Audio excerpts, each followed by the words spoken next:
I extend you a hearty welcome this morning to the presentation by Dr. M. Mannan, physician turned historian based in Washington, D.C. for the last 44 years. I have known Dr. Mannan for 33 years now, after my first posting in Washington. He is a very kind-hearted person, a good friend who has extended a helping hand to many Bangladeshis and others in Washington area where he practices medicine. Suddenly, 3-4 years ago, he decided to study the ancient history of Bengal. And how many books did he read? 130 books. He read day and night actually, and he burned 2,000 journals to add to his knowledge of history. So today we have Dr. Mannan with us. He will make a presentation on ancient Bengal history dating back 7,000 years. So without much ado, I'd like to hand over to my and my brother M. Saidul Jaman, and also to my friends and family.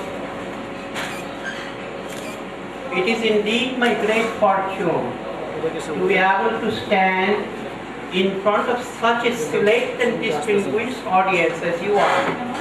I cannot believe my own good fortune.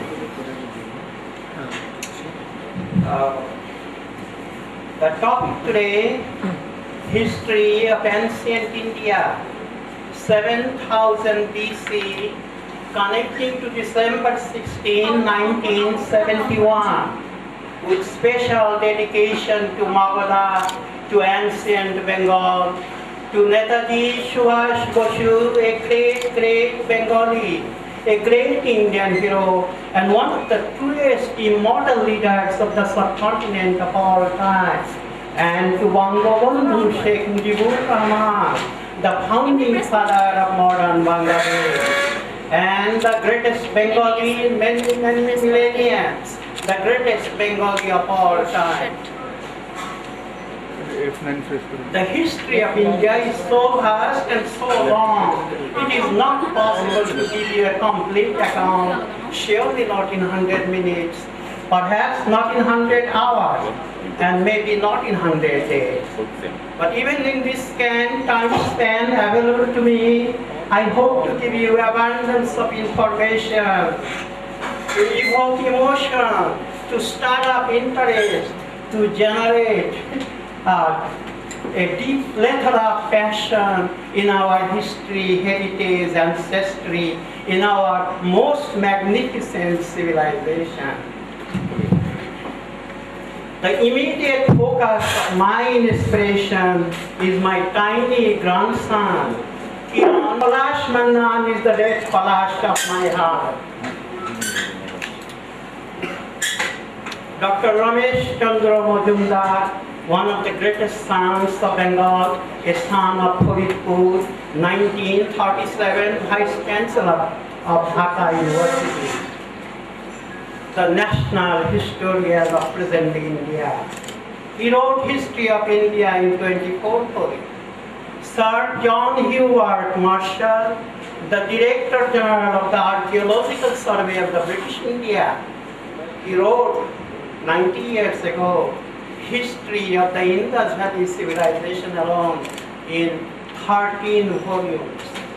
Dr. Rakhal Das Banerjee, yet another Bengali scholar, one of the most eminent archaeologists of British India, one who did the pioneering work in Mohenjo-daro, wrote History of India in 12 volumes, and perhaps that would give you a little bit of clue how vast and how long is the history of India. I'm not a historian, I'm not a scholar in history, and I will never be one. I have no conventional credential to speak on the history of in ancient India. Indeed, and the most improbable speaker ever imaginable to speak on the history of ancient India. I conceived the idea suddenly. One fine Sunday in October 2008, I went to visit Palash Mannan. Suddenly, my daughter-in-law turned to me and said she wanted me to give Palash Mannan Bengali value. She also asked me to teach Palash Mannan Bangla.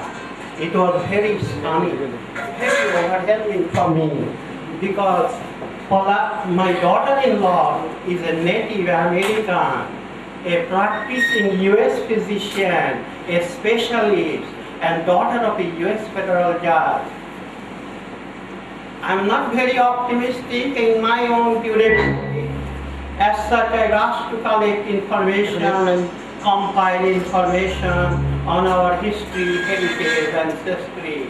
I wanted to leave behind words, material for Palash. While I was doing so, it occurred to me, what is applicable, what is appropriate for Palash Mannan is appropriate for all the children of the subcontinent, including my own children, and of course your children, your grandchildren. So now I changed my mind.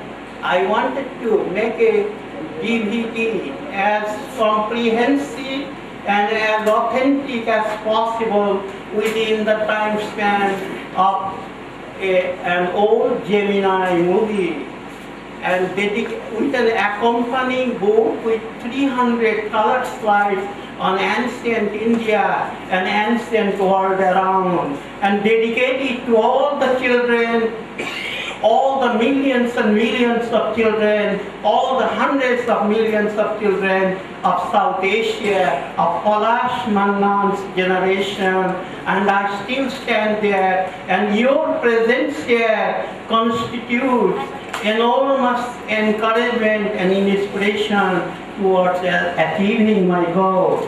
And thank you all. Few more preliminary words of introduction. For the purpose of my presentation, all the dates are discordant and at the very best, very approximate. Some of the words used in writing history of ancient India were adapted from ancient languages like Prakrit, Maithili, Brahmi, Sanskrit, and so on. For that reason, Sen became Sena, Pal became Pala, Magod became Magoda, Ramayana became Ramayana, and Mahabharata became Mahabharata, Itihas became Itihasa, and so on. East by the river Champa, to the west by the river Son, to the north by the Ganges, and to the south by the Vindhyachal mountain range. Kingdoms in the subcontinent, at different point of history, Magadha meant different things. At times it was southwest Bihar plus North Bengal, the Bharendra Bhumi, plus the northwest Bengal. At other times it was all of Bihar and all of Bengal. For centuries and centuries and centuries, Magadha, in most part, Magadha was the most dominant kingdom in the subcontinent from 1700 BC to 550 AD, the classical age of India. At some point of the history, Magadha meant India and India meant Magadha. Now the most ancient kingdoms in Bengal, the kingdom of Pandra was North Bengal, Bharendra Bhumi. At some point it also included the Purnia district of Bihar. Pundra existed, the kingdom of Pundra existed 1000 BC and well beyond. Kingdom of Pundra existed in the epic war, mythical war of Mahabharata 5122 years ago. The capital was Pundra, Bhutan, perhaps the most ancient city in Bengal. Then there was Many centuries later, the Pundravartan became the township of Mahastangar Mahavihara. Then there was the kingdom of Ongo, northwestern part of West Bengal, plus the greater Bhagalpur district. Kingdom of Ongo was one of the 16 Mahajanapadas. Kingdom of Ongo also existed in the epic or mythical world of Mahabharata. The capital was city of Champa, which was located at the confluence of the river Champa and the river Ganges. Champa was one of the most beautiful cities, 8 most beautiful cities in the entire subcontinent. Champa was one of the most important centers for trade and commerce in the subcontinent, and Champa was one of the most affluent cities in the subcontinent. 543 BC, the 5th Shishunaga ruler, Bimbisara, he conquered the entire Magadhan region and founded the first Magadhan Empire. And he swallowed the kingdom of Ongo and the city of Champa. Goodbye, beautiful Champa. Then at some point, Bengal was divided into 2 kingdoms. The kingdom of Pushkarana was West Bengal, and kingdom of Sumdata was East Bengal. Some called it Samdata. The capital was city of Devaparbhata. Many centuries later, Devaparbhata re-emerged as the city of Moinamoti, Buddhist center of commerce and trade and religious teaching. With Ananda Vihara and the Shalbon Vihara around centuries, Bhanga, kingdom of Bhanga was the most dominant kingdom. Kingdom of Bhanga was a seafaring nation, an affluent mercantile nation. At some point it had overseas territory. At some point it included the largest port city on the Bay of Bengal, starting from Kanyakumari at the tip of Deccan to Indonesia. And again at some point this port city was city of Kamari Lipti. Lipti means hidden. And at some point Kamari Lipti became a kingdom by itself. Namaprar, R-A-H-R, others believe it existed in the southwest Bengal. In the central Bengal, there was the kingdom of Subarnavithi. In the northeast, there was the kingdom of Kurikela. The Kuzbihar was known as Kamrupa, and at some point Kuzbihar was also known as Kamata. Assam was known as Pragyotisha, and Tibet was known as Bol, B-O-L.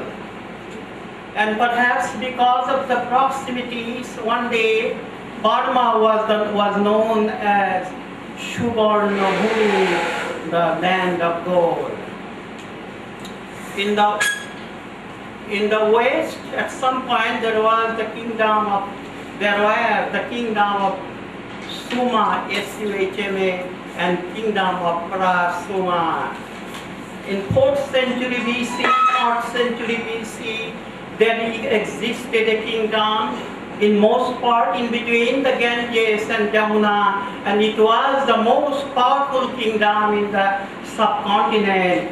And that is the only kingdom has gone into Greek mythology and Greek legend. 10 years ago, the landmass of the India and the Himalayas were formed in between 20 to 25 million years ago. The most ancient area of inhabitation in the subcontinent was Greater Baltistan area 2 million years ago. And the most ancient area in Egypt was 1.8 million years ago, 200,000 years after India.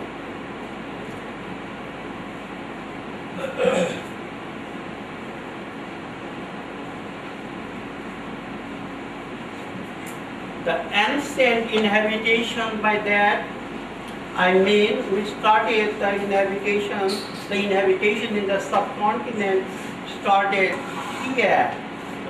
Homo erectus. The apes, they started here with Australopithecus ramidus. And here you see 3 dotted lines. The second line is Australopithecus afarensis. Third line is Australopithecus. The cycle of evolution is it became Homo sapiens, and then Homo sapiens neanderthal, and talensis. The Homo sapiens, Neanderthalensis, for genetic reasons, they inhabited mostly the Western Europe and Africa, Abyssinia, Ethiopia. For genetic reasons, they got extinct. So we lost our first cousin right here.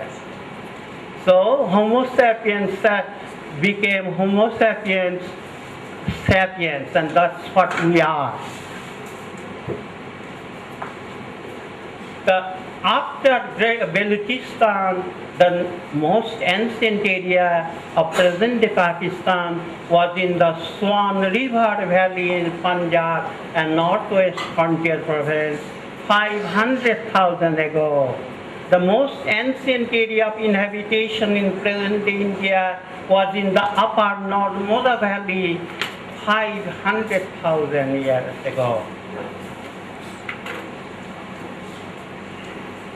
The most ancient archaeological site in present India is in the Hatnora rock shelters of Bhimbetka, also in Upper Narmada Valley.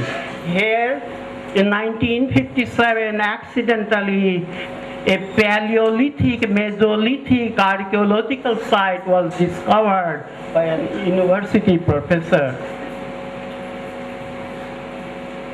And this site is 30,000 years old.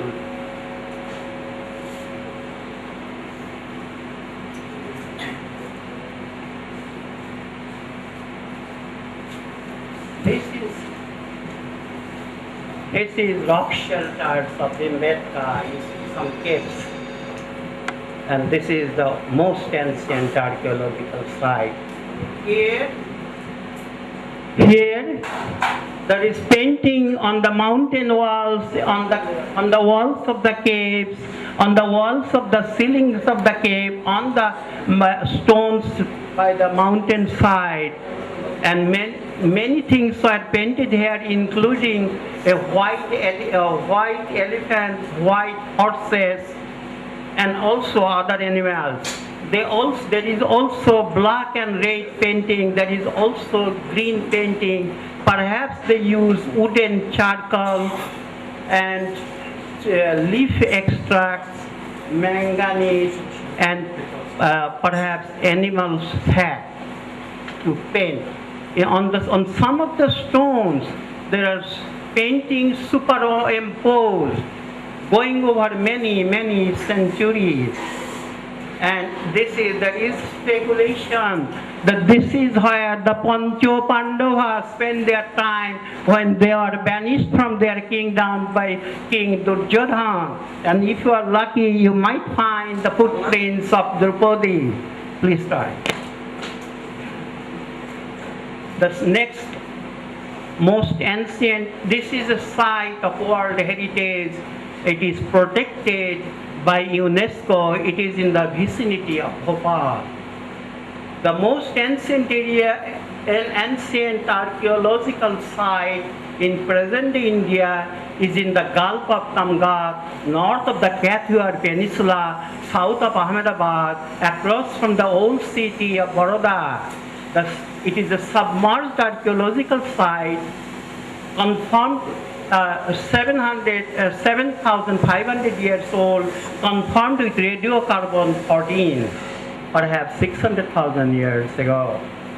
The most ancient, there is a speculation, suspicion, perhaps there existed a lost civilization in greater North India area. It existed at least parallel to the late Harappan civilization, and late Harappan civilization means the time period in between 1900 BC and 1300 BC.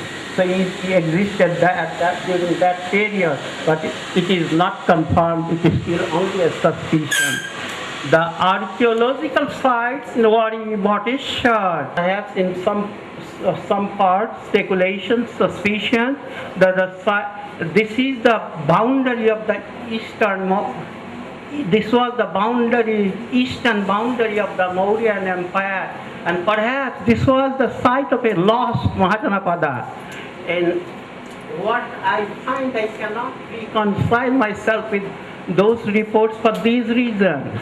All the 16 Mahajanapadas have been well described and well written, well accounted for in Vedic writing. All 16. And these 16 Mahajanapadas emerged across Upper India, Upper Central India, with one exception, the kingdom of Asaka, which was in between the Godavari and the Krishna river, the present-day Andhra Pradesh. And besides, the 16 Mahajanapadas emerged in between 800 BC and 750 BC. And they coalesced into 4 great kingdoms: the kingdom of Gandhara, the kingdom of Vatsa, and kingdom of Koshala, and kingdom of Magadha. Except for Magadha, rest of the kingdoms disappeared by 4th century BC. So any site which is only 2,450 years or 470 years old could not be the site of Mahajanapada.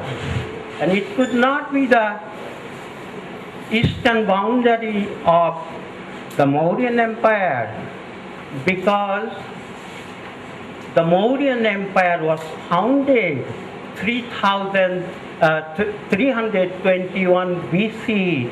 That means 2,321 years ago, and it disappeared 2,181 years ago, that is 181 BC.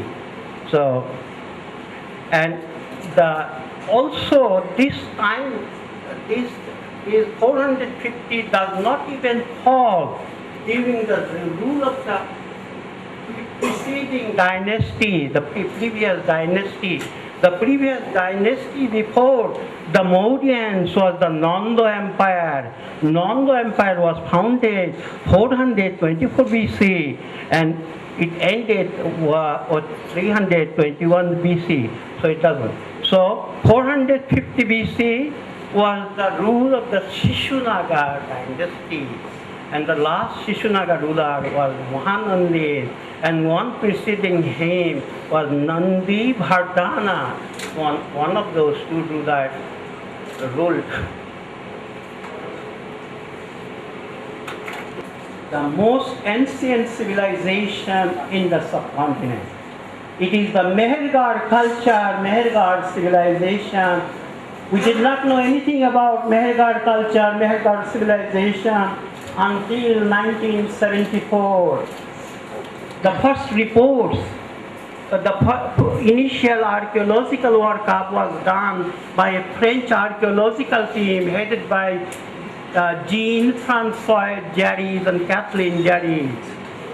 Initially it was believed the site was 500,000. The site evolved 500,000 BC. But now we know it evolved 7,000 BC, perhaps 8,000 BC, and maybe there are reasons to believe that it even evolved 9,000 BC. And if that comes true, this civilization will predate all other civilizations surrounding the ancient Indian civilization, including the great Mesopotamian, Sumerian, Babylonian, it's the same civilization, including the Egyptian civilization, the Greek civilization, the Minoan civilization of Crete, the Persian Togamese civilization of Persia, and Elamite civilization of Persia, and Hittite civilization of Turkey, and even the Chinese civilization.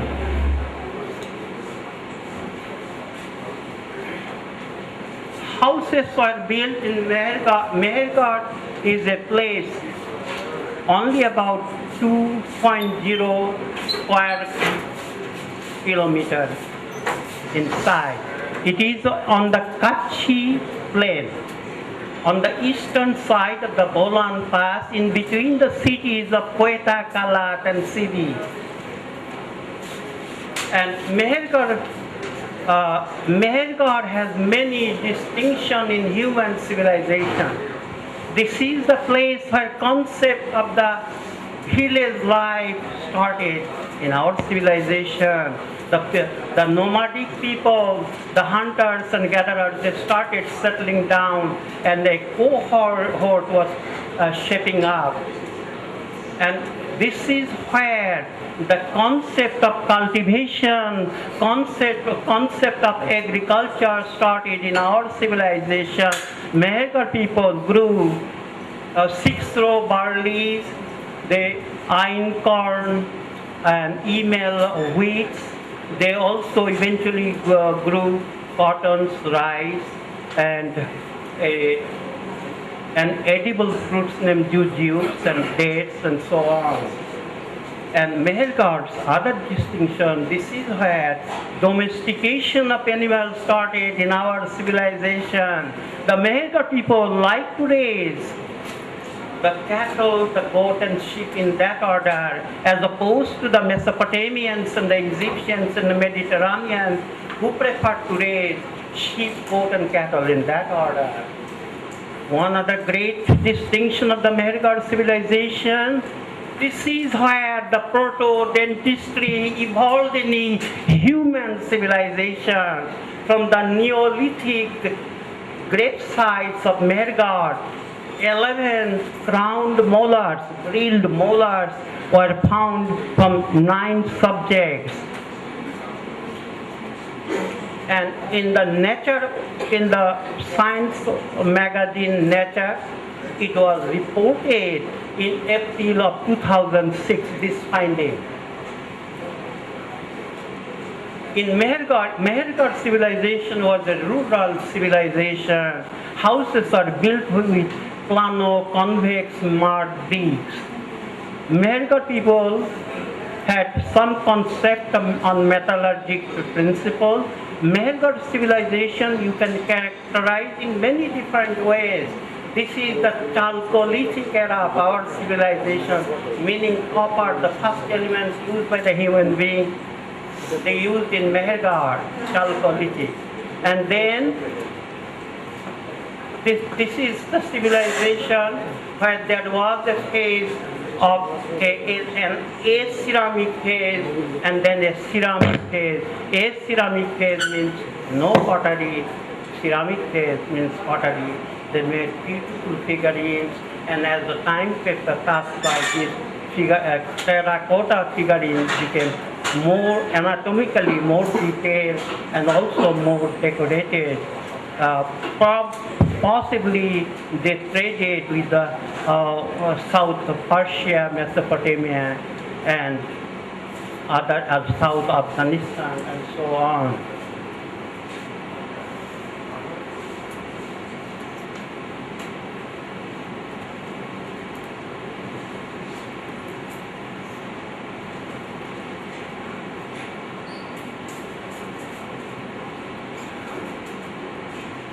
So these are the things I was trying to explain to you. And okay. In Indus Valley, civilization evolved 3,300 BC, perhaps 3,400 BC or even a little earlier. It matured in between 3,000 BC and 2,600 BC. It started declining after 1900 BC, and it disappeared at around 1300 BC or 1200 BC. Mehergarh civilization was a highly sophisticated urban civilization, a civilization of science. Indus Valley civilization evolved only 200 kilometers from Mehergarh, and perhaps there was transfer of technology from Mehergarh to the Indus Valley civilization. Indus Valley people had good bit of knowledge of civil engineering, archaeology, sculpture, metallurgic principle, and mathematics. Indus Valley is the place where decimal system was first invented and used by the Indus Valley people, and Arthashastra, which was written in the 3rd century BC by Pandit Kautilya, he used this decimal system. He started with as low as 0.5, then 0.1, 0.2, and so on. And that is a major contribution to the world of the Indus Valley people. In the Indus Valley, the most prominent sites of the Indus Valley people, right?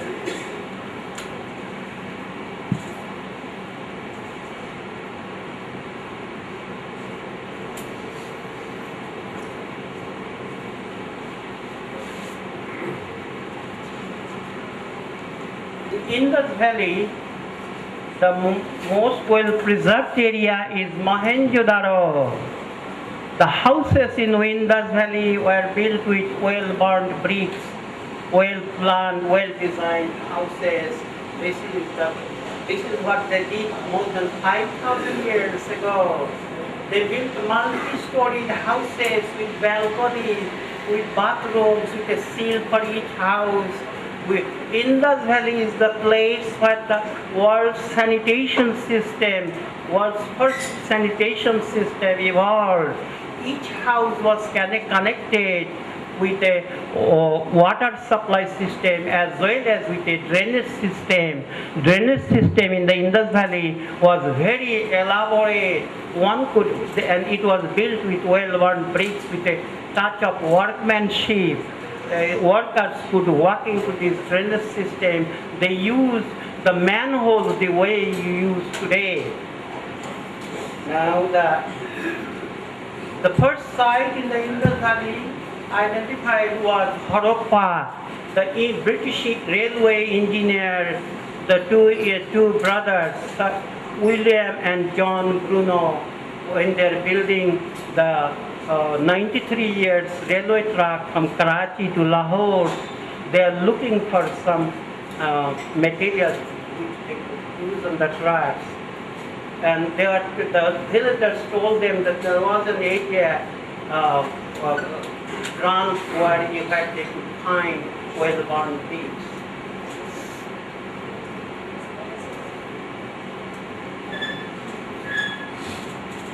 Okay,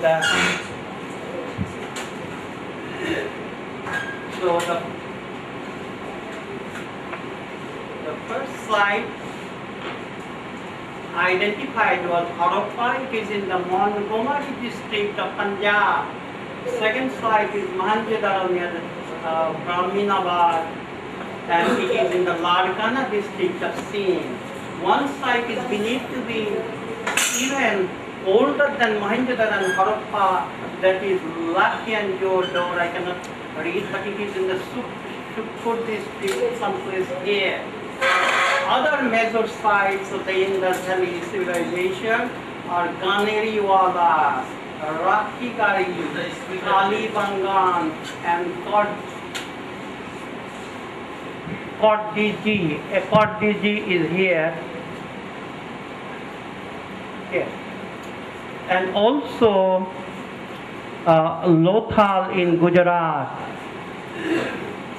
One component of the Indus Valley civilization which did not exist in the great Babylonian Mesopotamian civilization, the Egyptian civilization, the coastline development.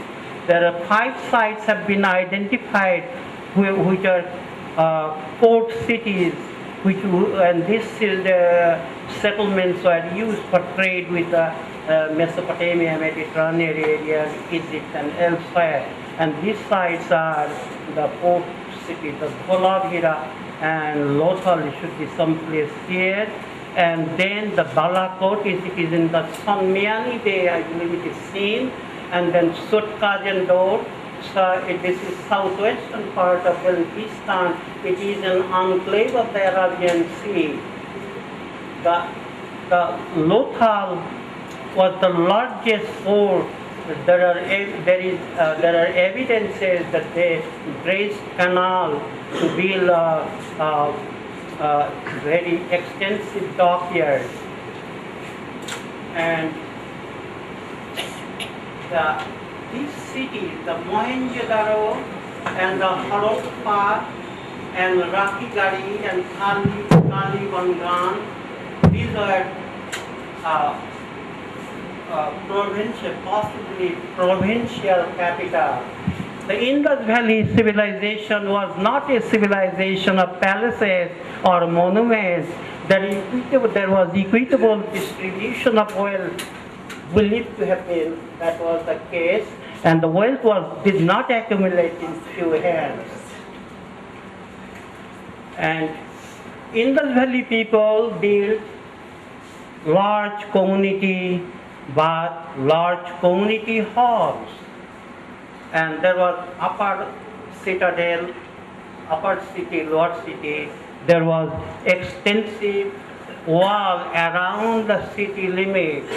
The houses were built in the Indus Valley civilization, as I said, well-worn brick. Each brick was of the same color, same size, same width, and precisely of the same weight. Up to 1,000 degrees, and I'll show you many archaeological implements, artifacts from Indus Valley.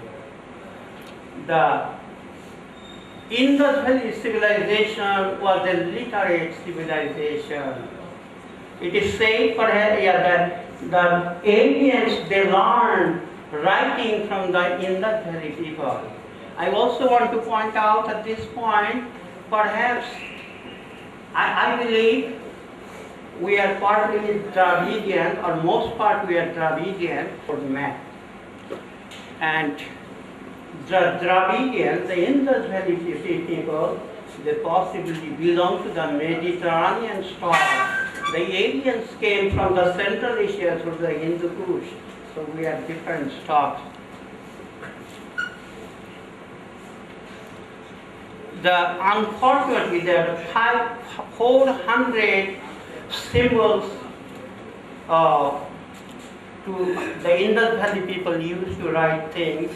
Unfortunately, the Harappan script has not yet been deciphered in spite of every possible effort. There existed, you can see there are numerous archaeological sites. Initially, it was believed that Indus Valley civilization was localized in Indus Valley, not so. Out of that, only 100 are localized in the Indus Valley. Besides the river Indus, there were two other major river systems in this geographic location which have been mentioned in the Vedic writing. There was a river system called Sarasvati and the river system called Dhaka. For many possible reasons, right up disappeared.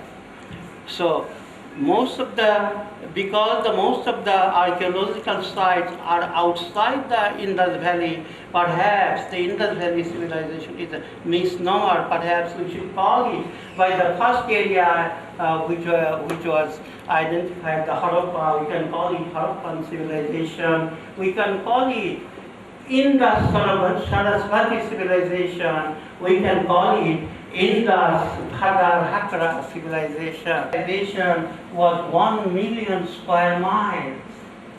There has an archaeological site is found to the south,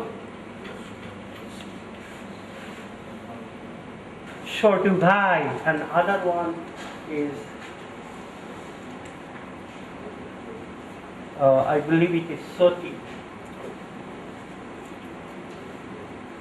So I now want to walk away. Perhaps I can still spend all 100 minutes here, but let me walk away from Indus Valley civilization.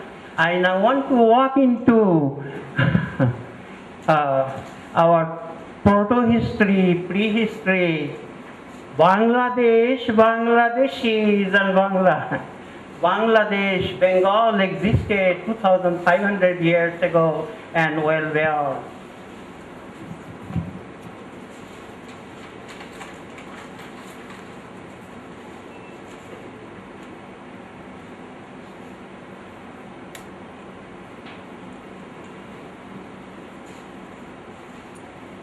One other name before I walk into our proto-history, prehistory. There was yet another civilization identified in southwest Balochistan, and this civilization is called fully complex, fully cultured, fully civilization, Kulli, and it was identified around 1900 AD by Sir Aurel Stein.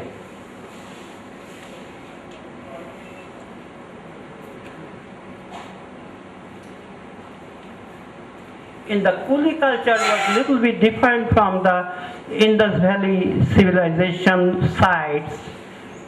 All the Indus Valley civilization sites were identical, but in Kulli culture they used flat stone to build houses, and they built dams with a very sophisticated water distribution system. And perhaps it was the variation of the Indus Valley civilization. But we know that they traded with the Indus Valley people.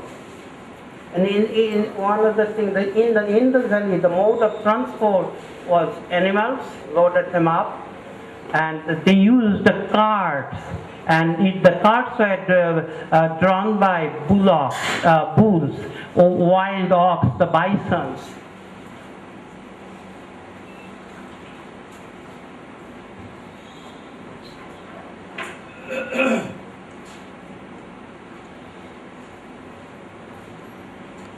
Okay, the first dynasty in Bengal, in Magadha, in northern India, was the Brihadratha dynasty.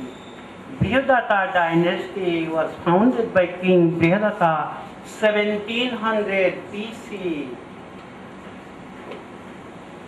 1700 BC. And during the rule of, this is the longest ruling dynasty in the history of Magadha, Bengal and northern India. This dynasty ruled Bengal, ruled Magadha, ruled northern India for 901 years. In the South India there are long dynasties, but not in North India.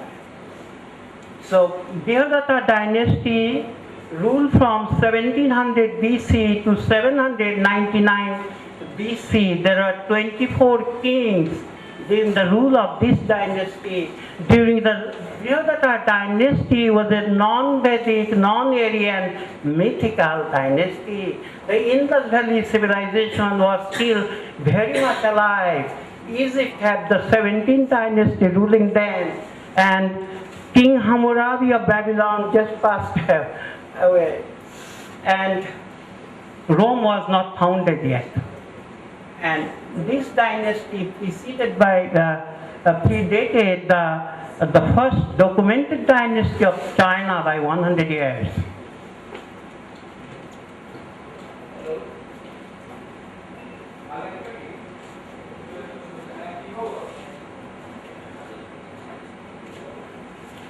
The second dynasty was the last Brihadratha king, Ripunjaya. He was assassinated by his minister Sumaka. Sumaka placed his son Pradyota on the throne of Magadha. And Pradyota dynasty was founded 799 BC and ruled until 684 BC. I want to tell you a little more about Brihadratha. A lot of landmark events occurred during the rule of the Brihadratha dynasty. 1500 BC, the Vedic script was written in Sanskrit. 1200 BC, the iron was discovered in the Indus Valley. 1100 BC, iron was used as iron tools. 1000 BC, Rig Veda was written in Sanskrit. And 876 BC, the Hindus invented zero. That is also a major contribution to the world. And 800 BC, the 16 Mahajanapadas started emerging across Upper India. Now, Pradyota dynasty was also a non-Vedic, non-Aryan mythical dynasty.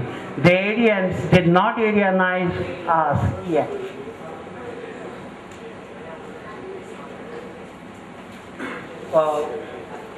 During the rule of this dynasty, the 800 BC, 799 BC to 684 BC, one major thing occurred. The caste system emerged in northwestern India, 700 BC. And Pradyota dynasty ended 684 BC, and then came one of the most distinguished dynasty in the history of Magadha, Bengal, and northern India, the Shishunaga dynasty. Shishunaga dynasty was founded by King Shishunaga, who founded the first Magadhan kingdom. And lots and lots of landmark events occurred during the rule of this dynasty. 600 BC, I want to mention because I'm a physician. The father of medicine in India, Shashruta, Dr. Shashruta, he practiced in Kasi.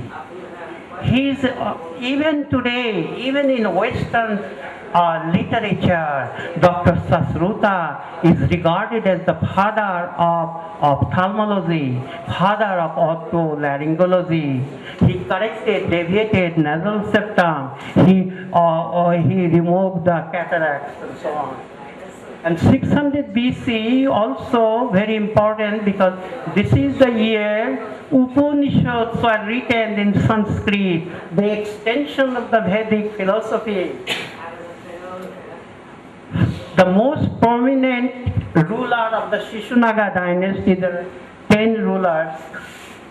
The 5th Shishunaga ruler, Bimbisara. Bimbisara ascended the throne of South Bihar, 544 BC. Same year, the Bhanga prince Vijay Singh conquered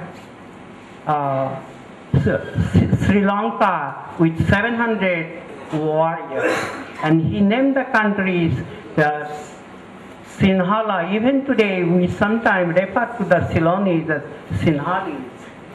443 BC, Bimbisara conquered the entire Magadhan region, and he swallowed up the city of Champa and the kingdom of Anga.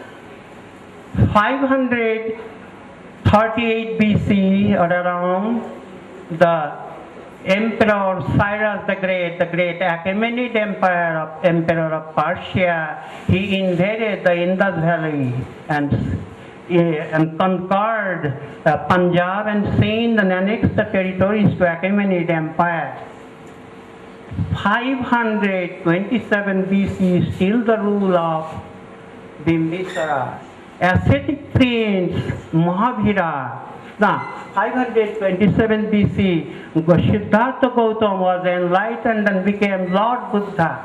So Buddhism started in India. And Bimbisara became the first monarch to embrace Buddhism. 521 BC, the Achaemenid ruler Darius I, Emperor Darius I, he again invaded Indus Valley. 500 BC, the ascetic prince Mahavira was enlightened in Vaishali area, and Jainism was founded in northern India, but not so. In fact, he was the 24th prophet of Jainism, and he was preceded by Parsavadeva by 250 years. And the founder of Jainism was King Rishabhi. Jainism is one of the two most ancient religions of the world, or one of the two most ancient religions of India. Hinduism, Brahmanism is not the most ancient area in the subcontinent. There was a religion called Shaivism. Possibly it existed 6000 BC, and it existed under various names. It existed in England, it existed in Greece under the name Dionysus. It existed in Latin countries, meaning Italy, and it was known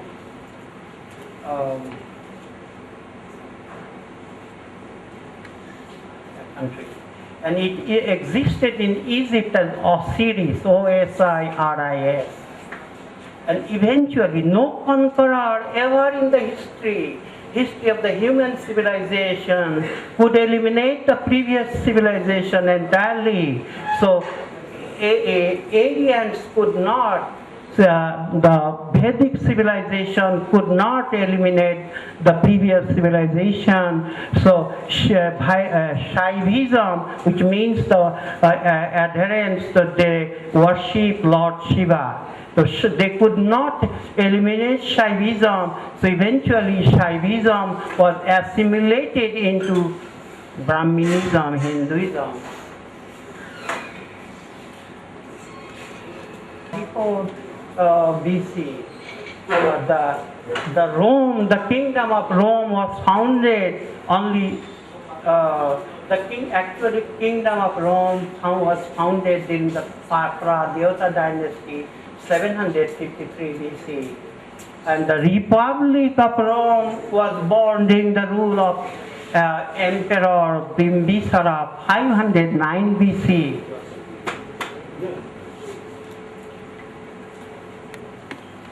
The last Shishunaga ruler, Mannan, did not have a legitimate children, so the Shishunaga empire was inherited by his illegitimate son, born to an unwed Shudra mother, Mahapadmananda.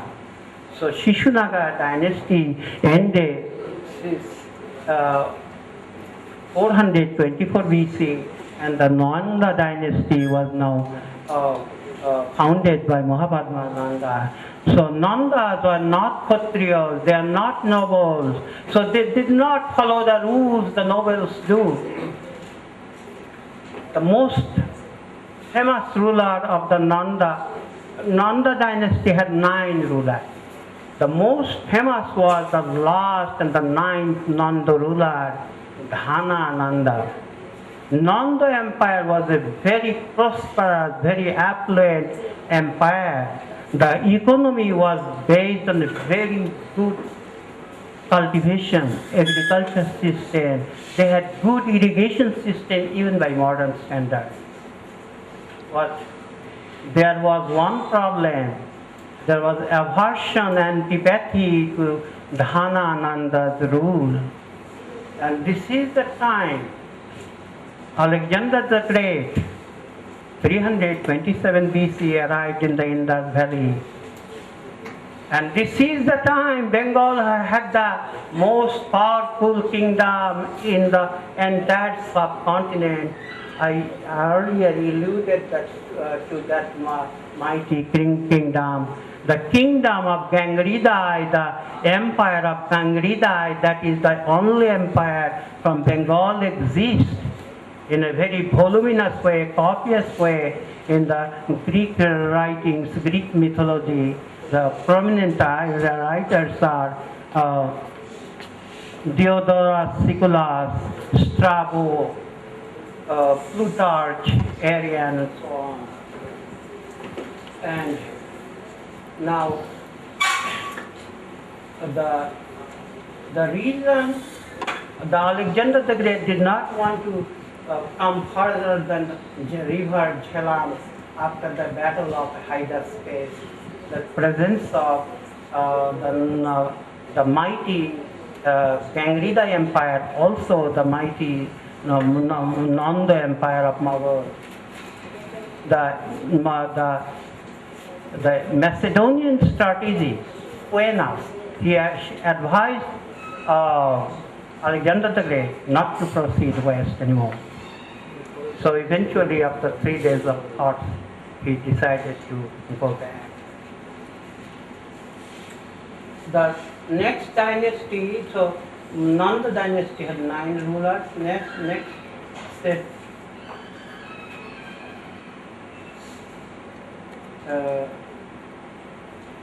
the Mauryan dynasty. Mauryan dynasty was founded by Chandragupta Maurya in 321 BC.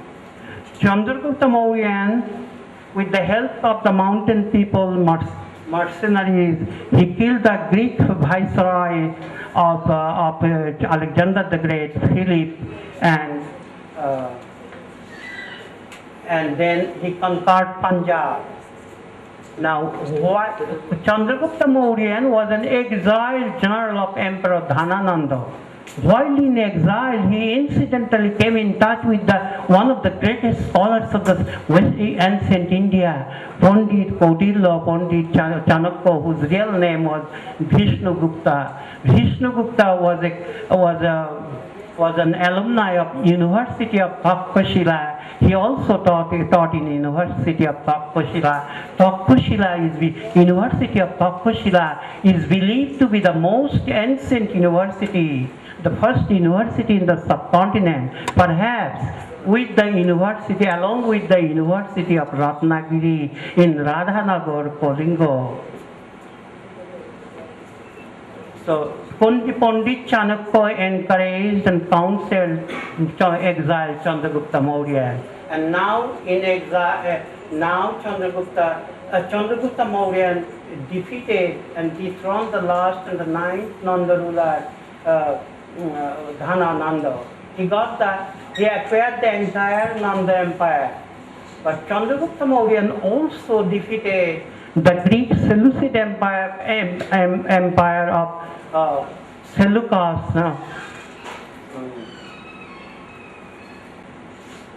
The greatest legacy of the Chandragupta Maurya. Chandragupta Maurya made Pandit Kaudilya the prime minister of the Mauryan Empire.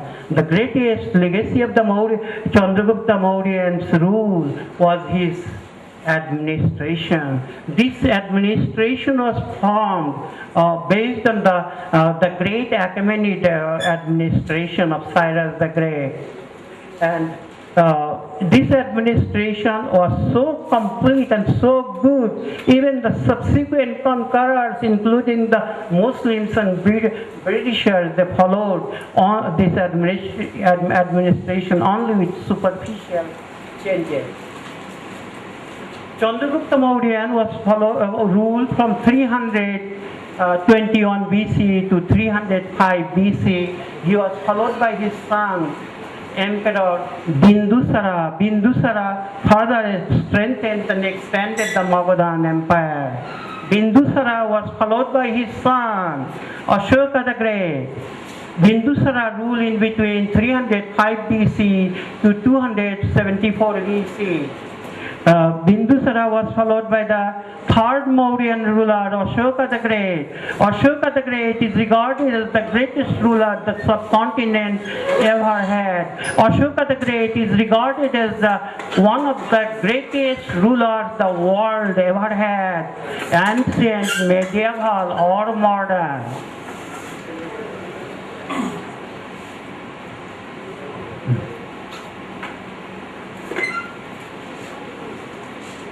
Okay, I'm not going into details of Ashoka the Great.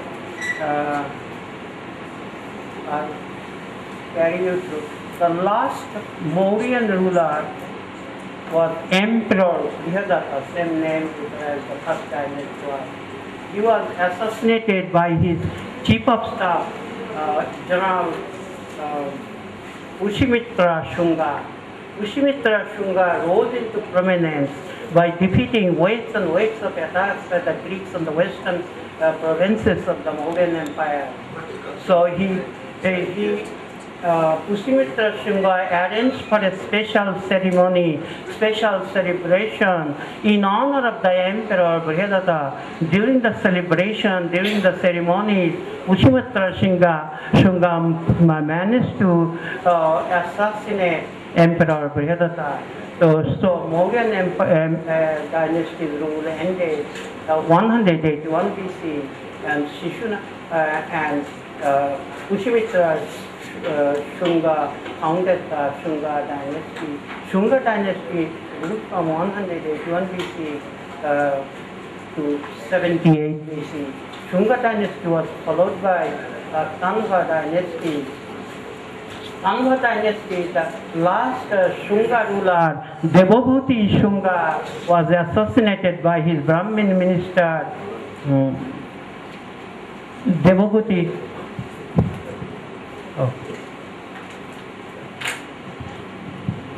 Was assassinated by his Brahmin minister Vasudeva Kanha. So Shunga dynasty came to the throne through assassination. It ended with assassination. The history took care of itself. So Kanha dynasty ruled Bengal, Magadha, northern India from 78 BC to 26 BC. Last Kanha ruler, Shusharma, was killed by his servant Bali. So Kanha dynasty ended 26 BC, and Bali proclaimed himself Maharaja of Bali.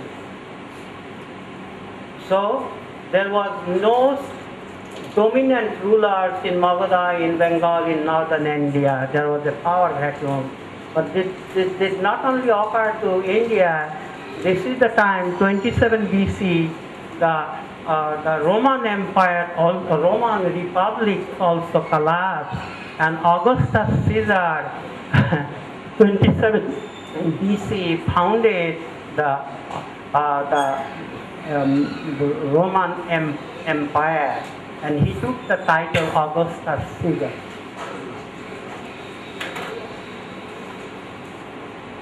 The Saras, also known as Scythians, and the Parthians are also known as Pallavas.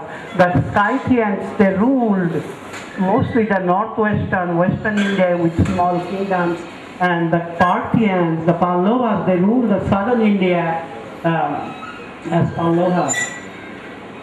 And then came another dynasty which is regarded as a foreign dynasty, foreign rulers of India, the Kushans. The Kushans were Chinese that belong to the Weiqi dynasty of China. Also, several centuries later will come to India. So Kushans came to the Central Asia. They descended on Iran and Afghanistan around 20 BC. Kujula Catphises founded the Kushan kingdom in Persia and Afghanistan. And so Kujula Catphises was followed by Uima. Kujula Catphises ruled from 20 BC to 30 AD. Kujula Catphises was followed by Uima. Uima ruled from 30 AD to 80 AD. And then came Catphises too, or well-marked Catphises. He ruled from 80 AD to 103 AD. And then came the greatest of the Kushan rulers, the Kanishka one. By now they came out of the Persia and Afghanistan. They invaded the Ganges Valley, Indus Valley and then Ganges Valley. Kanishka one eventually, by some accounts, ruled the most part or all of the Central Asia. This is only the second time India was unified. The first time it was unified during the rule of the Ashoka the Great. Kanishka I, he moved his capital from Patliputra to Purushapura. Purushapura is the modern day city of Peshawar. Konishko was not, after conquering everything from the foothills of the mountains to the Arabian Sea and the Bay of Bengal, and Afghanistan and Persia, Konishko was not satisfied. He moved northwest.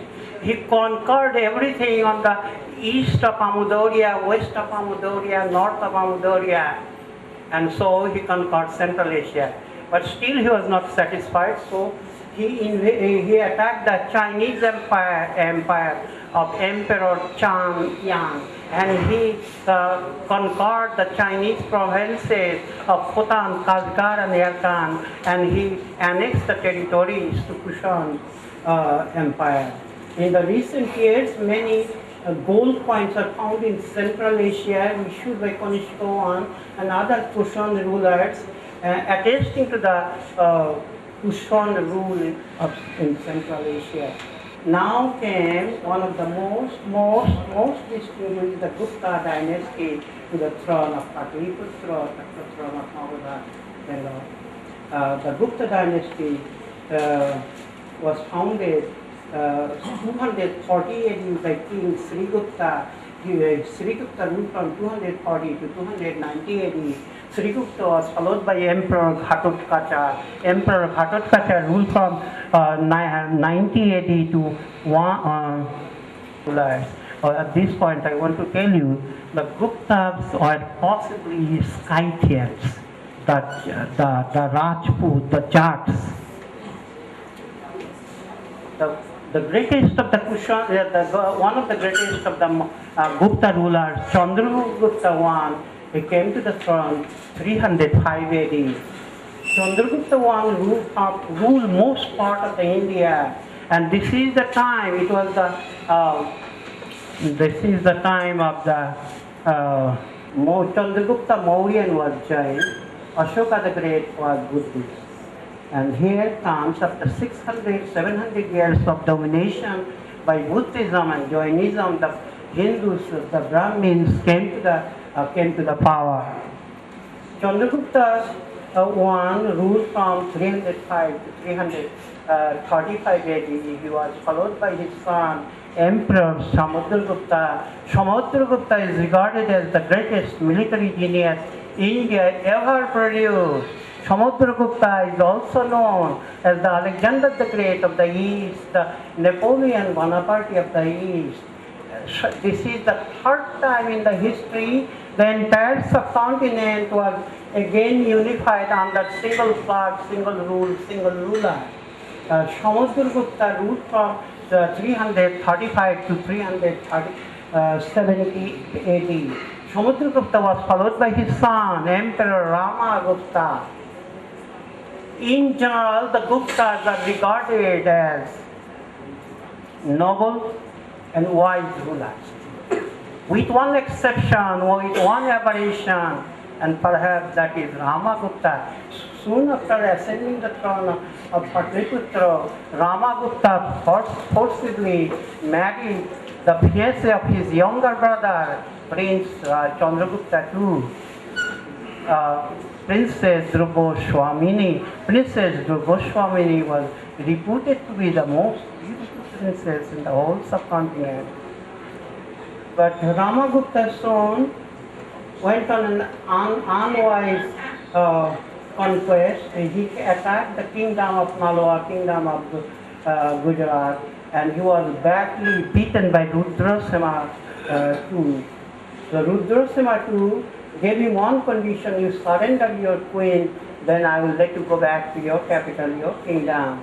And he, as a matter of no choice, Ramagupta agreed. But at this point, his younger brother, Prince Chandragupta II, he intervened in the disguise of Goswamini.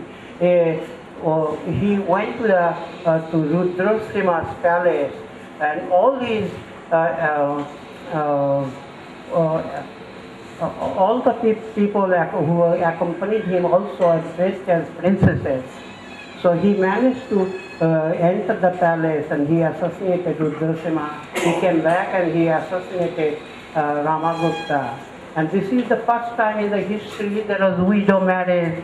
The Chandragupta II married his widowed sister-in-law, Drupur Swamini. They had a son, Kumaragupta, who eventually became the son.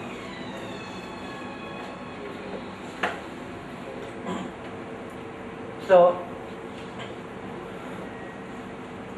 after Chandragupta, during the rule of Chandragupta II, who ascended the throne 375 AD, the Gupta dynasty achieved the zenith of its power, prominence, and prestige.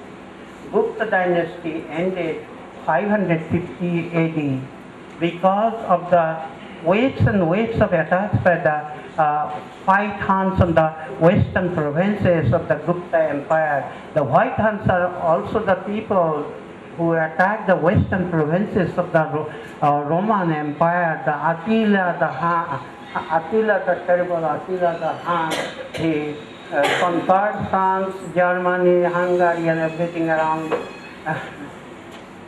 Fortunately for mankind, he died, on his wedding night from massive nosebleed.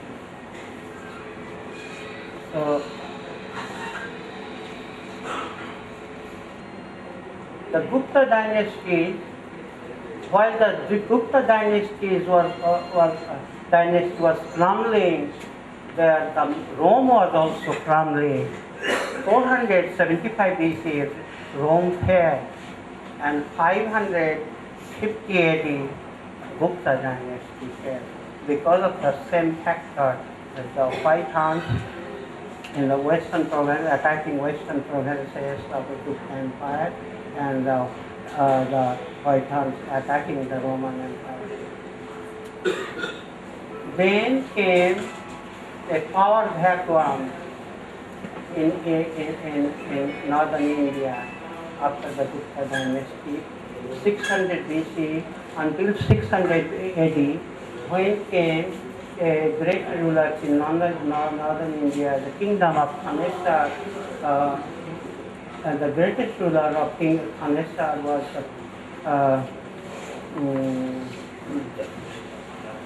Harsha Vardhana, Pushyabhuti dynasty. He ruled from 606 to 647 AD. He did not have any children. He was a man of letters. He wrote 3 books, Ratnavali, Priyodoshika, Nadanandanam.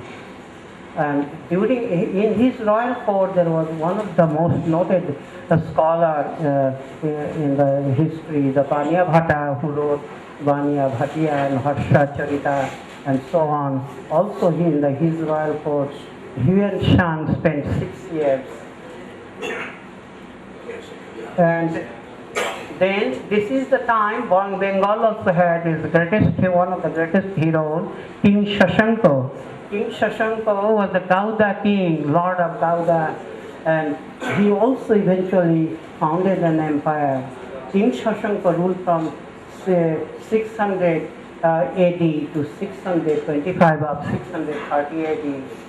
And then there is more anarchy and misrule. There are only small principalities and kingdoms. So 750 AD, in this power vacuum, came the Pala dynasty. The Gopala Pala was elected the king of Bengal 750 AD. And the Gopala Pala ruled from 750 to 770.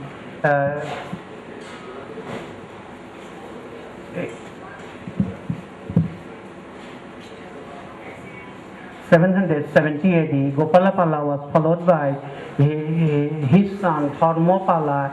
Dharmopala is one of the greatest rulers of the Pala dynasty. Dharmopala ruled from 770 to 810.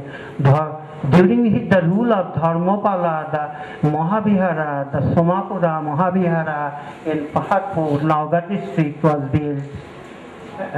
the largest Mahavihara in the entire subcontinent, the largest Mahavihara south of the Himalayas. Dharmapala's rule ended 810 and then came Devapala. Devapala ruled from 810 to 800, I believe, 55. Then came Kumarapala and a host of other rulers. The Gupta Pala dynasty now weakened, and eventually came the ninth ruler of the Pala dynasty, Mohipala I, one of the most famous Pala rulers. During the rule of the Pala dynasty, Bengal was very much in limelight for the second time.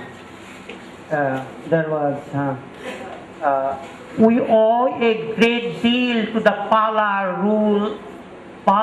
rule from Bikrampur, the present day Munshigan, for 411 years. The Palas ruled from the western border of Burma to the eastern border of Afghanistan. In fact, they ruled upper two-thirds of the entire subcontinent up to the Narmada, from the foothills of Himalayas to the upper Narmada. The Mohipala I ruled from 988 AD to 1038. Then came the last great rulers of the Pala dynasty, the Ramapala. Ramapala ruled from 1077 to 1120. The Pala dynasty, the last Pala king, Madanapala, was defeated by Balal Sen. And the Pala dynasty ended. Pala dynasty ended 1161 AD. Sena dynasty was now founded. It is the rule of Balal Sena. The caste system came into Bengal, not before that. And the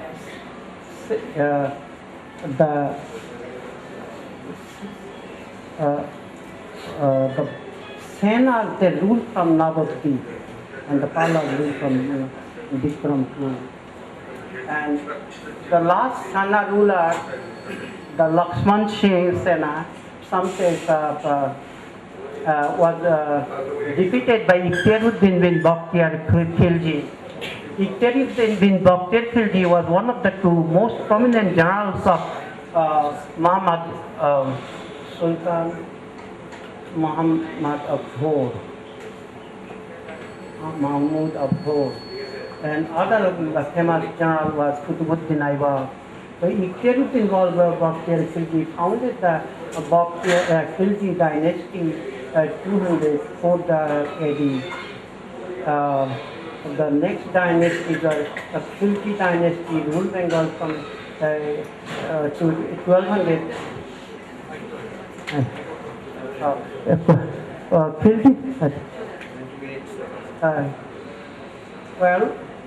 Khilji dynasty was followed by Mamluk rule, and Mamluk rule was followed by Mahmud Shah dynasty, and then came the Raja Ganesh. Then came the Raja Ganesh. Then came Raja Ganesha rule, and then came Ileshai dynasty. The special thing about Ileshai dynasty, this is the only time the Bengal attacked Nepal.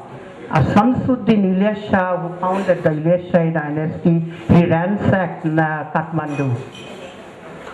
And Samsuddin Ilyas Shah is the only Pathan ruler who identified himself with Bengal. He took the title Shahi Bangla.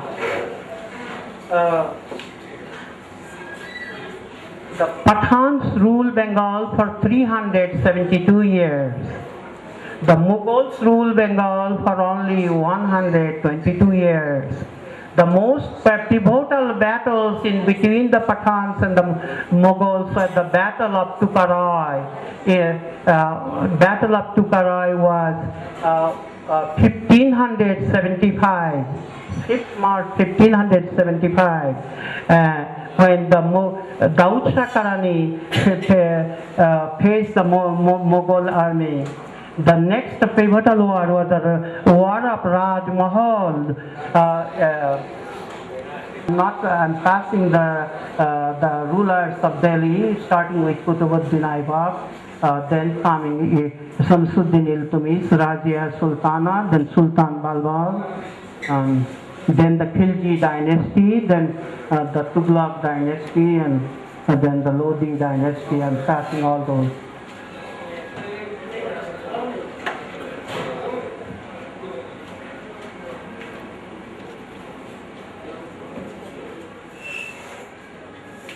So this is my favorite picture. Alexander the Great standing on the body of Darius III. The Alexander's army, they relied on archery. You can see how he is wounded, the Darius III. This is the Queen Roxana to save of the British rule. In the course of time came a new trader to Bengal, and he hailed from a small island on the western coast of Europe, the island of the British Isles, and the new trader was Robert Clive, and his company was the British East India Company, founded 600 AD by Queen Elizabeth I. The Robert Clive indeed was a very cunning, multi-talented, multi-faceted, evil genius, so much so. Eventually one day the British Parliament convened in London to extend accolades to Robert Clive. The House of Commons praised Robert Clive profusely. It showered heaps and heaps of praises on Robert Clive. Eventually it got intoxicated. It went on to say that Robert Clive was a general who was born in the heaven, not on this earth, not on this planet. Even the greatest warrior of Britain by them, the greatest warrior of Europe by them, the Duke of Marlborough, was not born in the heaven.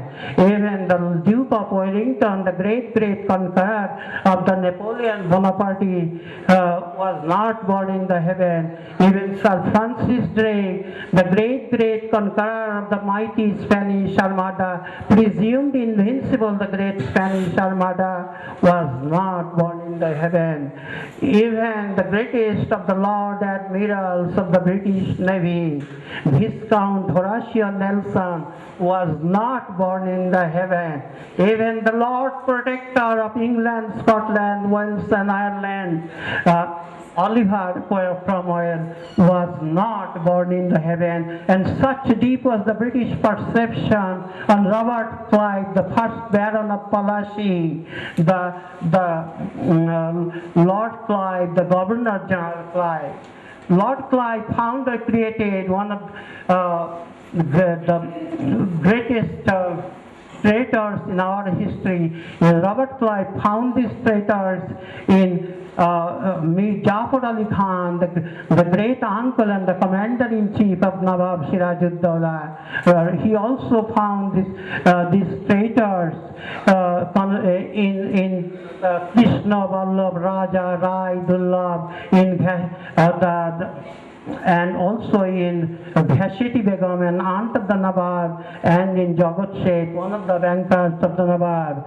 Robert Clive arrived in Pallasy on 23rd June 1757. Robert Clive and Nawab Sirajuddaulah summoned his commander-in-chief, Mir Jafar Ali Khan, to his side. Mir Jafar Ali Khan did not respond. In essence, he defected to the British.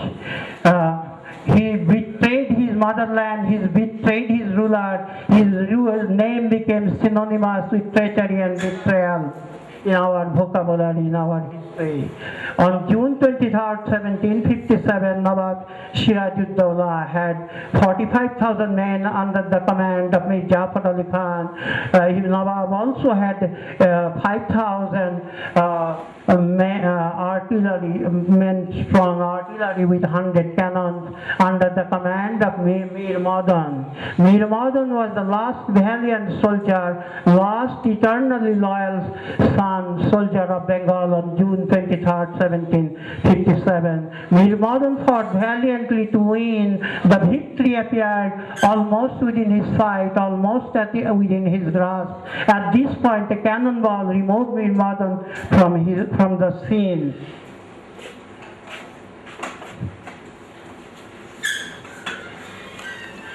Best of his men, bulk of his army, 100,000 well-trained, well-equipped, well-groomed men under the command of Ram Narayan, the great Dewan of Patna, and friend and ally of the Nawab to Delhi to fight Ahmad Shabdali.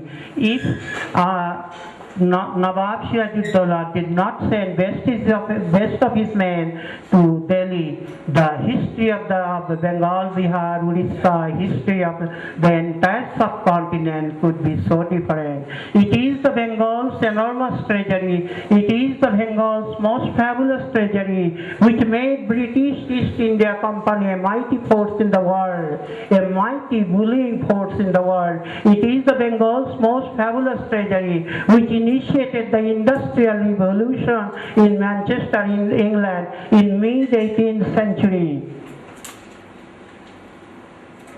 Chera Empire, the Malabar coast, Chera Empire, the Madura coast, the Chola Empire. The Chera Empire, it was matrimonial structure, ruling structure. The wives, the daughters, they inherited the power. The Cheras, they ruled from 300 BC to 1200 AD.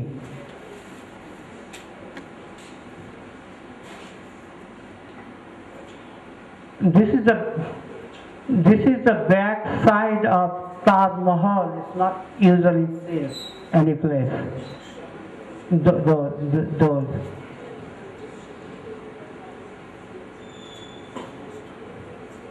Of Raj Mahal, July 12, 1576, when Daud Shah Karani faced the Mughal army of Murshid Quli Beg, Khan Jahan. The Pathan, on the Pathan formation, to the left was General Junaid Khan, to the right was General Kalapahad, in the central area was Daud Shah Karani himself, and the vanguard was commanded by General Kutlu Khan. General Junaid Khan was struck by a cannonball, and the Pathan army fell in disarray. Some of the slides are made for non-Bengali audience.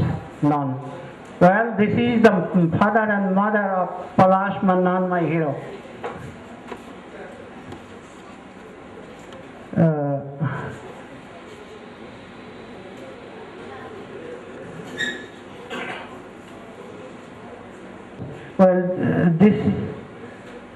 This is the slide. I identify some area like this where I was born myself. There was no brick buildings, no paved roads, no community halls, no electricity. I walked barefoot, and I was studied every evening with a kerosene lantern, and I did not speak any English. It's like probably past long ago. See.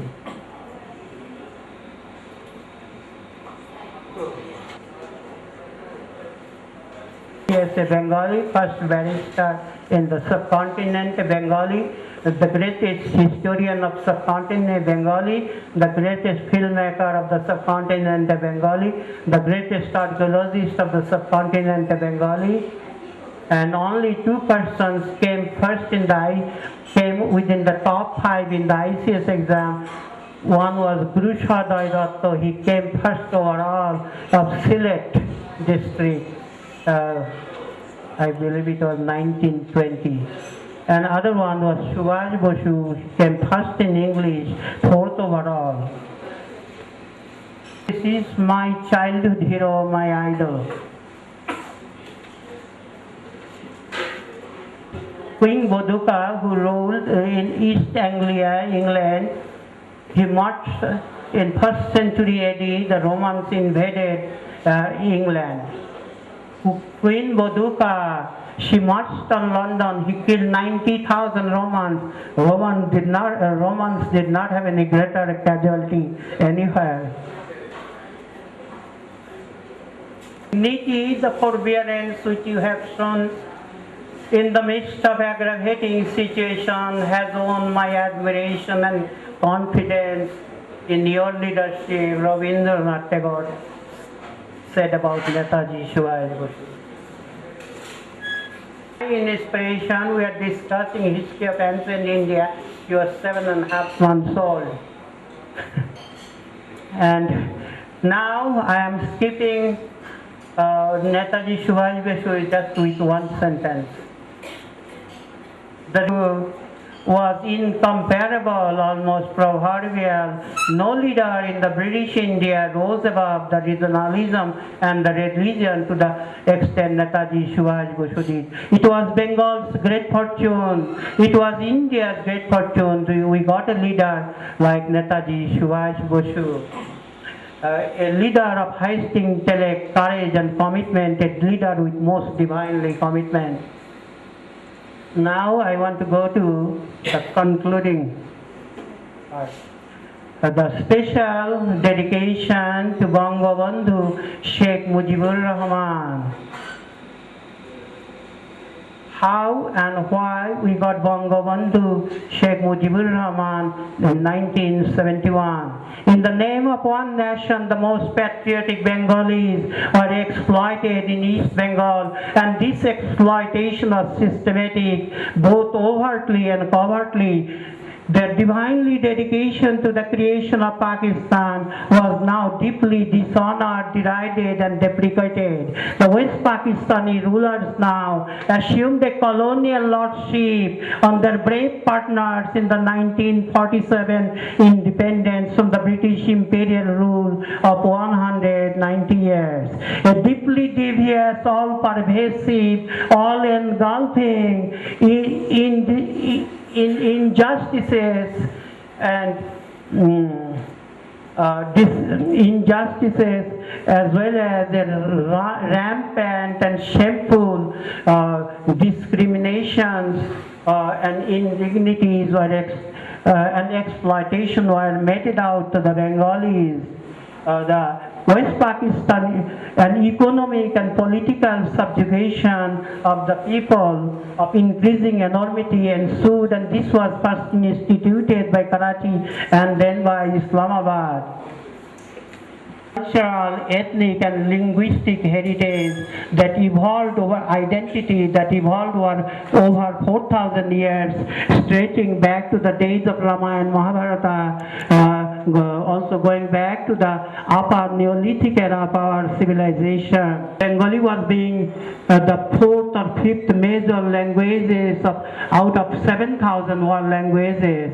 Bengali was being the first, foremost, and the finest and the greatest of the Asian literature, in which Nobel Prize was awarded in 1913 to Tagore only 6 years after the first Nobel Prize in English literature to Rudyard Kipling. And 17 years, the first Nobel Prize in literature to any American. The first Nobel Prize to an American in literature was awarded to Sinclair Lewis in 1930, 17 years after Tagore. And all over the world was unmistakable, and unity of the Bangladeshis in Bangladesh and all over the world. The oneness of their cause, dedication and dream was unmistakable, and Bangabandhu Sheikh Mujibur Rahman was the signature emblem of inspiration, courage and dream, and the first and the foremost, the finest and the greatest catalyst in the history of the Bengali nationalism and the Bengali nationalists. And and the most omnipotent, the most inspiring catalyst in the struggle for freedom and the free motherland. We had great leaders before who tried valiantly, courageously, admirably and inspiringly and failed. But Bangabandhu Sheikh Mujibur Rahman was the one to deliver a golden dream to a grateful nation. A new nation was born on December 16, 1971, and he became the eternal friend and the founding father of the people of the land, Bangladesh. The March 7, 1971 speech of Bangabandhu Sheikh Mujibur Rahman was truly the most unequivocal declaration of our liberation war against the treachery, the cruelty, the tyranny, against the indignities, injustices, and the inhumanities, borrowing from Winston Churchill against the dark and lamentable catalogue of human crime. In this speech, Bangabandhu Sheikh Mujibur Rahman left behind an unmistakable guiding light for the liberation war to continue.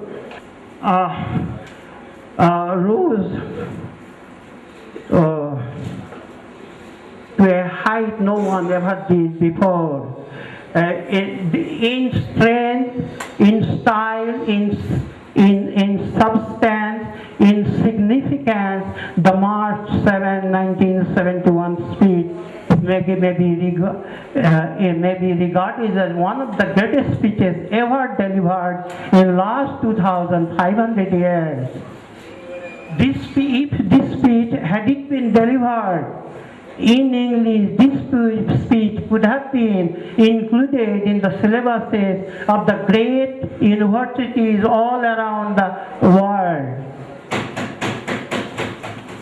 In this speech, Bangabandhu, this speech was so, over the last 2,500 years, very many beautiful speeches have been delivered with deep, definite, distinctive literary and intellectual values and import, very uplifting, very enterprising, inspiring, very soothing to the ears, but when nothing much was at stake.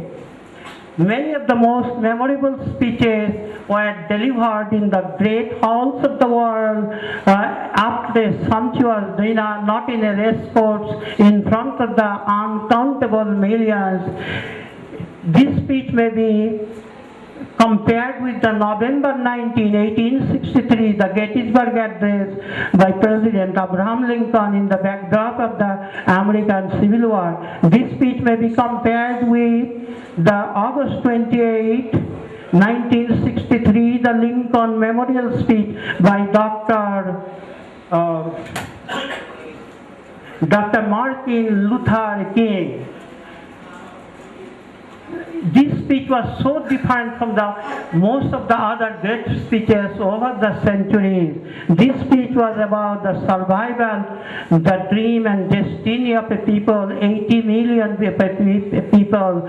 This speech was about the preservation or loss of ethnic and cultural and linguistic identity of a people.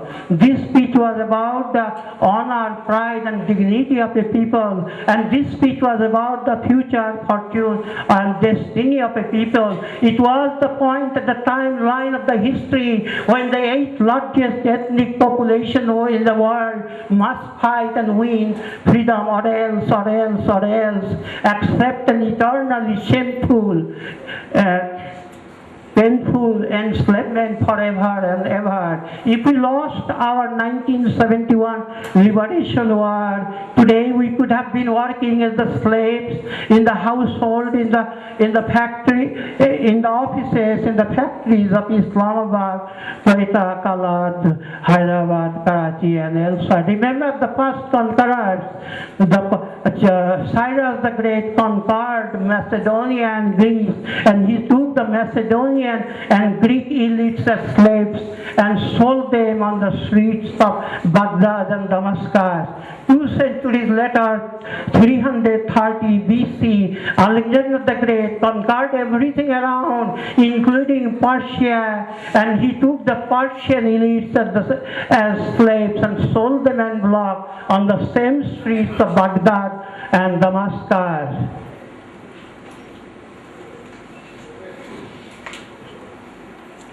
The contribution of Bangabandhu Sheikh Mujibur Rahman to the cause of the Bengalis is incalculable, inestimable, immeasurable.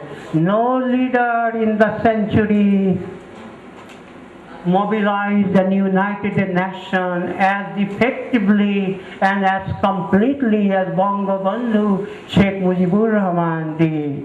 He caught the imagination of the people and he enjoyed the love of the people to an extent no one ever did before. As a leader, Bangabandhu Sheikh Mujibur Rahman will live in an Ivy League of as his own, as the most incomparable hero. The courage, the charisma, the magnetism, the bravery, the brilliance of Napoleon Bonaparte 1815 did not bring a victory for the French people, and the Emperor Napoleon Bonaparte faded into eternal oblivion in Saint Helena. But our leader, Bangabandhu Sheikh Mujibur Rahman, shiniest star forever and ever, with the rainbow colors all around and all about, and will emanate courage, inspiration and dream to the generation and generations of Bangladeshis to come.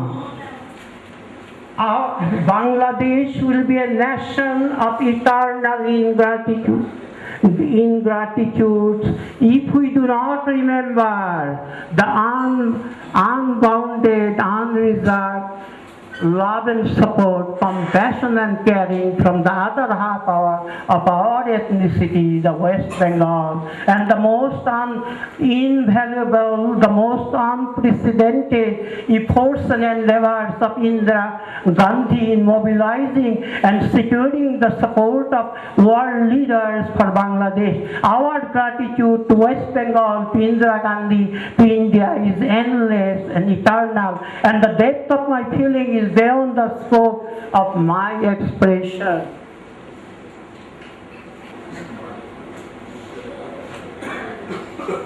Thanks for listening. Wishing you a happy new year.